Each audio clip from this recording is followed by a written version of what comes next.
কারণ অপচয়কারীদেরকে আল্লাহ পছন্দ করে না। করে না। জোরে বলেন নাউযুবিল্লাহ।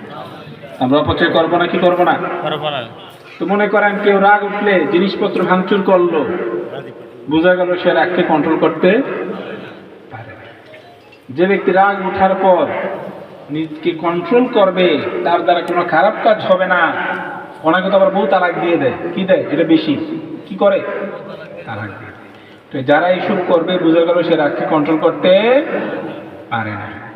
তো যে ব্যক্তি রাগকে কন্ট্রোল করতে পারবে, বুখারী শরীফের হাদিস কিতাবুল আদাবের মধ্যে রয়েছে, আমাদের দয়াল নবী নবী নুরানি জবান মধ্যে বলে দিয়েছেন, লাইসা শাদীদু বিসুরআ ইন্নামা শাদীদুল্লাযী ইয়ামলিকু নাফসাহু ইনদাল ওয়াদা। সুবহানাল্লাহ সুবহানাল্লাহ। দয়াল নবী বলেছেন, কুস্তি খেলায়, রেসলিং খেলা আমরা দেখি কি না? চিটাঙ্গে কি হয়? জব্বরের বলি খেলা হয় কিনা? মনে হয় বছরে একবার হয় সম্ভবত। এই যে বলি খেলায় যে জিতে, দয়াল নবীজি বলেছেন সে প্রকৃত বীর না। প্রকৃত বীর হলো ইন্নামা শাদীদুল্লাযী নাফসাহু ইয়ামলিকু নাফসাহু ইনদাল ওয়াদাব। প্রকৃত বীর হলো যে তার রাগকে কন্ট্রোল করতে পারে। সুবহানাল্লাহ। জোরে বলেন না সুবহানাল্লাহ। সুবহানাল্লাহ। মানে রাগ উঠার পরও সে কোনো খারাপ কাজ যে করবে না, সে হলো প্রকৃত বীর। সুবহানাল্লাহ। এই জন্য দয়াল নবীজি আমাদেরকে প্রসেস শিক্ষা দিয়েছেন। কি শিক্ষা দিয়েছেন? সিস্টেম শিক্ষা দিয়েছেন। ইন্না ওয়াদিবা আহাদুকুম ওয়া হুয়া কাইমুন ফালিয়াজলিস।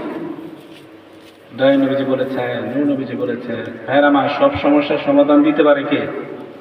আল্লাহ। আল্লাহ তো আছে, আল্লাহ তো আচ্ছা, আল্লাহর সাথে তো নাই, কিন্তু দুনিয়াতে কে পারে? কোন আমাদের নূর নবীজি কে পারে? নূর নবীজি।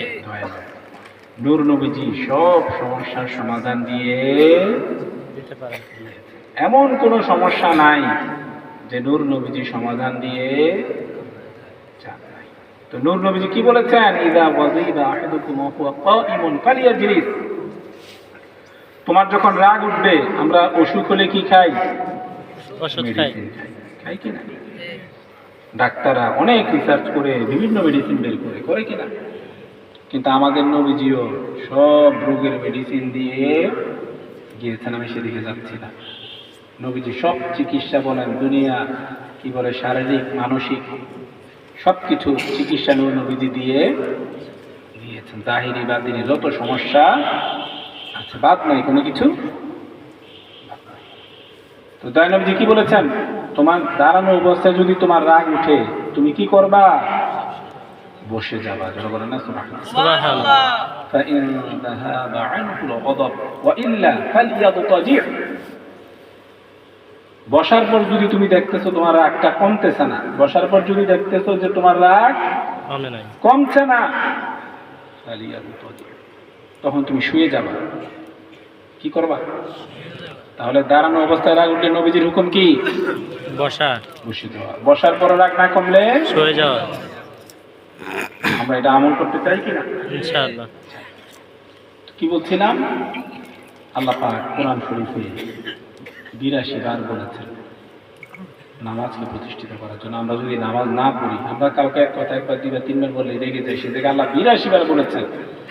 এখন আমরা যদি নামাজ না পড়ি, আল্লাহ কি খুশি হবেন না বেজার হবেন? বেজার হবেন। আমাদের দয়াল নবীজি নূর নবীজি দুনিয়ার জমিনে 30,000 ওয়াক্ত নামাজ আদায় করেছেন। সুবহানাল্লাহ। নামাজ না পড়লে নবীজির চলতো কিনা? জি। কেন পড়েছেন? শিক্ষা দেওয়ার জন্য। আমি নবী প্রেরিত হয়েছে তোমাদেরকে শিক্ষা দেওয়ার জন্য। সুবহানাল্লাহ। আমাদেরকে শিক্ষা দেওয়ার জন্য দয়াল নবীজি নূর নবীজি হাজার হাজার ওয়াক্ত নামাজ দুনিয়ার জমিনে আদায় করেছেন। এখন আমরা যদি নামাজ না পড়ি, নবীজি দেখে কিনা? দেখেন। খুশি হবে না বেজার হবে? বেজার হবেন। তাহলে আমরা 5 ওয়াক্ত নামাজ আদায় করতে চাই কিনা? ইনশাআল্লাহ। মা বাবার খেদমত করতে চাই কিনা? চাই। মা বাবার খেদমত করার দরকার আছে কিনা? আছে। মনে রাখবেন, মা বাবা যার উপর খুশি, আল্লাহ এবং আল্লাহ রাসূল তার উপর খুশি। আল্লাহ এবং আল্লাহ রাসূল যার উপর খুশি, তার ঠিকানা হলো জান্নাত। জোরে বলেন, তার ঠিকানা হলো জান্নাত। আমরা জান্নাত চাই নাকি জাহান্নাম চাই? জান্নাত। তাহলে মা বাবার খেদমত করার দরকার আছে কি? আছে।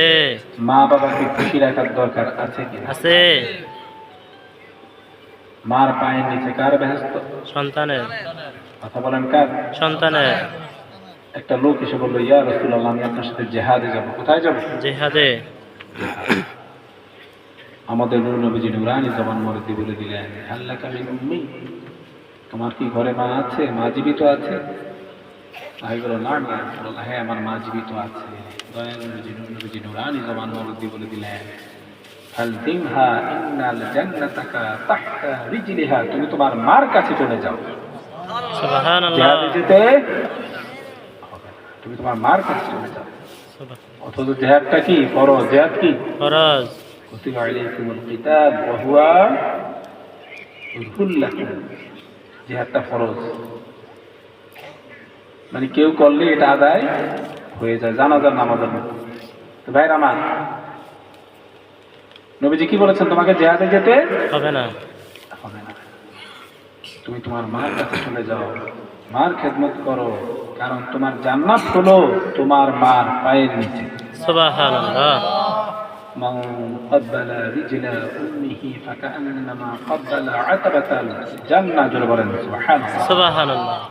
আরো জোরে বলেন না সুবহানাল্লাহ। সুবহানাল্লাহ। মানুষ আছেন প্রায় 150, আওয়াজে বোঝা যায় 20 জন, আওয়াজ হলে বোঝা যায় 20 জন আছে।